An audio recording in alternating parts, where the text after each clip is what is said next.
জুমার দিনের প্রথম সুন্নত হচ্ছে জুমার দিনের ফজরের নামাজটা জামাতে পড়া।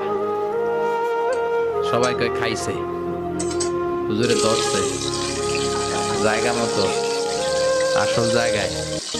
জুমার নামাজের প্রথম সুন্নত হচ্ছে ফজরের নামাজটা কি পড়া? জামাতে।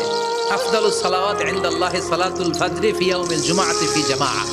বিশ্বনবী বললেন জুমার নামাজের 15টা সুন্নাত মুখস্থ রাখতে হবে। 1 নাম্বার সুন্নাত ফজরের সালাত জামাতে পড়তে হবে। 2 নাম্বার সুন্নাহ হচ্ছে আসওয়াক, মেসওয়াক করা। মাতহারাতুন লিল ফাম মারদাতুন লির রাব। মেসওয়াক করলে দাঁত পরিষ্কার থাকে, আল্লাহ খুশি হয়ে যায়। বিশ্বনবী বলেছেন যদি আমার উম্মতের জন্য কষ্ট না হতো প্রত্যেক নামাজের আগে মেসওয়াক করা আমি ফরজ করে দিতাম। মেসওয়াক ছিল বিশ্বনবীর জীবনের শেষ আমল। এই মেসওয়াক করে বিশ্বনবী শেষ নিঃশ্বাস ত্যাগ করেছেন। আপনার নবী, আমার নবী, ওনার জীবনের সর্বশেষ আমল ছিল কি? সুবহানাল্লাহ কইবেন না?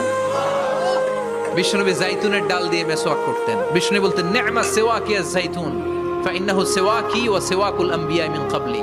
জাইতুনের ডালের মেসওয়াক কতই না ভালো, কারণ এটা দিয়ে আমিও মেসওয়াক করি, আমার আগে সব নবীরাই জাইতুনের ডাল দিয়ে মেসওয়াক করেছে। 3 নাম্বার হচ্ছে দুহুন তেল মালিশ করবেন।